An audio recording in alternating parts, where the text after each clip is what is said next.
1978, my wife and I were driving by this old building, saw for sale sign, read an article in the paper that Kings Island was going to buy the mill and take it apart. It's a timber frame put together with wood pegs, and once you take the siding off, you can knock the pegs out and pick the beams up and take it apart and move it somewhere else and rebuild it. But the rest is history. It stayed right here. And just a couple years ago, we turned the mill over to the Friends of Bears Mill, who is running the business, and it'll be here forever and ever. I'm the miller. I'll continue to grind until I can't climb the steps anymore.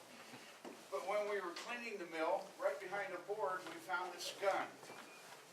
It's an 1832 black powder, 62 caliber, Belgian barrel, English firing mechanism, cherry stock, and this gun cost $6 in 1834. Wow. The sequence in firing it, you should have 3 pouches, one with gunpowder, one with packing, and then one with the bullets. Looks like marbles, only lead shot, just round balls. So you put your gunpowder in, and your packing in, pack it tight, and then put a bullet in. You're doing all this while that crazy Indian is coming at you, or that lady that you left last night. Yeah. A wild Indian, a mountain lion, and you'd shoot, and then if you missed, you were in big trouble, but you had to reload again. So to save time on reloading, for the third pouch, they just put the bullets in their mouth and have them right here. Gunpowder, packing, shooting a bullet, and fire. And sometimes as they're running through the woods, they would swallow these. And you've heard the phrase, get the lead out? That's right. That's where that phrase comes from. The next day they go through whatever they had for dinner, pull the bullets out, clean them off, put them in their pouch, because bullets are really hard to find. In 1824, President James Monroe granted 333 acres to Major George Adams. Adams was a Port Indian, and from 1750 to about 1800, there were over 50 Indian wars in this area. And Adams would walk into the Indian camps, get the information, bring it back to the white guys. That's how we won a war, short version. Fort Wayne, Indiana, he was shot 3 times. They would run 25 miles a day to get away from the Indians, set up camp, dug a grave for him, thinking he was going to pass away, but he didn't. He made it back to Fort Greenville, and President James Monroe granted him this property, Adams Township, 333 acres, a quarter section. Adams always wanted a flour mill, but he had to build a sawmill first, so he cut the wood from 1824 to 1826 and passed away. 2 contractors came along, started construction of the mill, the timber frame part of the mill. They had a falling out in their partnership, and Gabriel Bear came here from Lancaster, Pennsylvania, and brought with him Magna Lita Hershey, part of the Hershey chocolate family. He was smart. He married into money, and I married a starving artist. Who's not starving.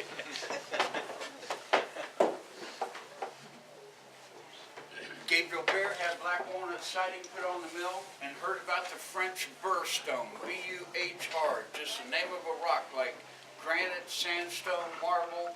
Burr is just the name of a rock, and there was only one quarry in France, and they were sought after by world millers because they kept cool in the grinding process. When I'm grinding, the stones are only the width of the grain apart from each other, so corn is that close, and wheat is even closer. Gabriel Bear had to have these stones, so he got on his horse, rode the coast, got on a ship, went to France. 2 years later, came back with these 3 French burr stones, and they cost $6,000 a set in 1848. That's like $150,000 a stone, but the quarry is gone. There's no more stones left.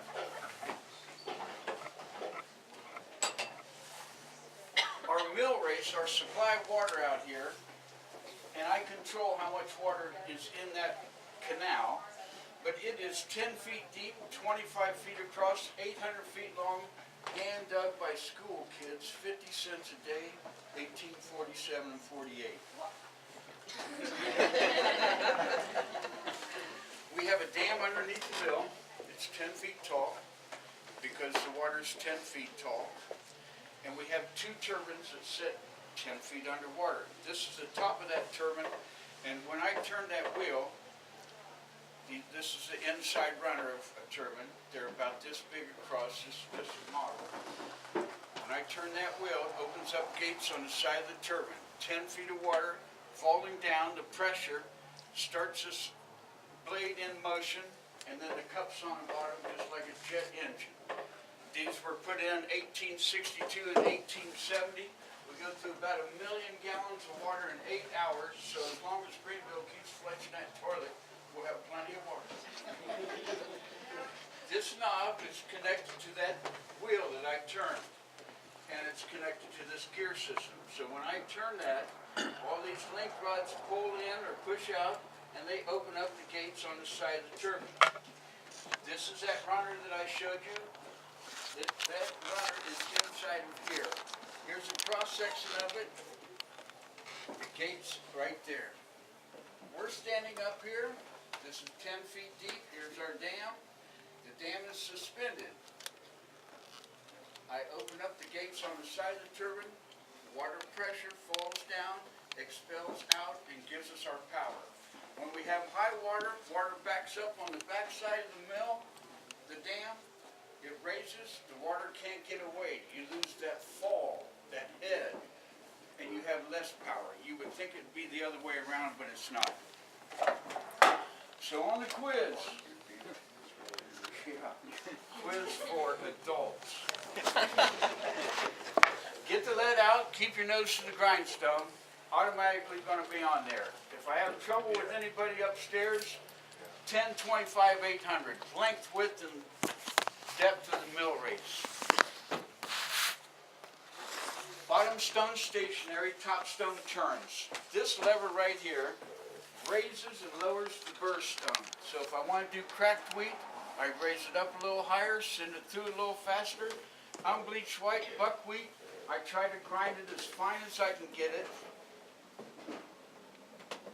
so Grandma won't complain about how coarse it is.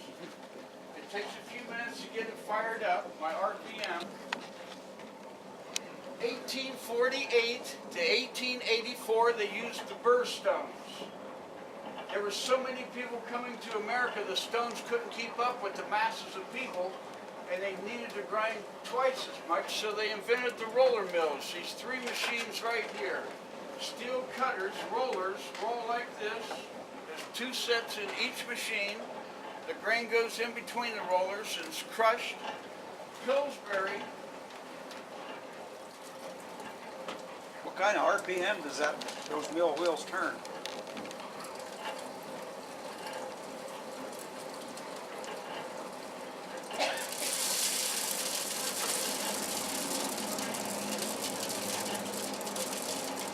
What kind of RPM does the wheels turn?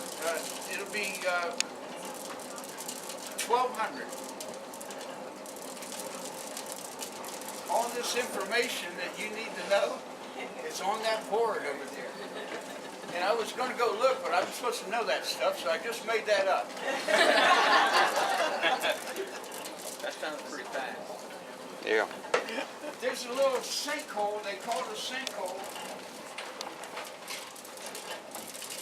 A little trap door over there that I stick my hand in and check the texture of what I'm grinding. It goes in like this, comes out just like that. This is what Grandma likes. Cornmeal cookies, cornmeal muddy. We have square dancers who come here, yep, and they just kick up a storm with the cornmeal on the ground. I'm thinking about selling it as disco.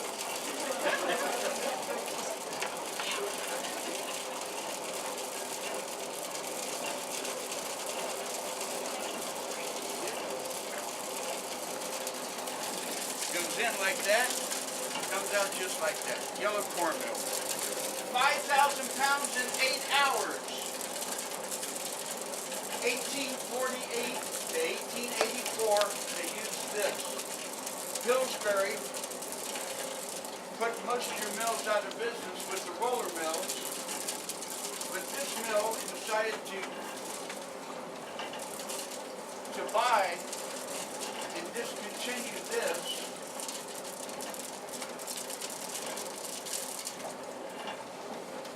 And compete. And most of your mills weren't big enough to accept all this equipment. You'll see more upstairs.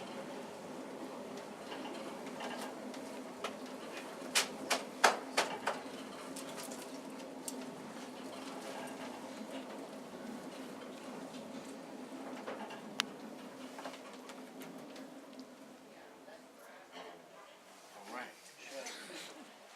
In the middle of the mill, those boxes are elevator legs. They have cups and belts in them, and they're 85 feet long. They go up one side, come down the other. Gravity brings the grain down wherever it's needed once it gets to the top, and the cups and belts takes it up.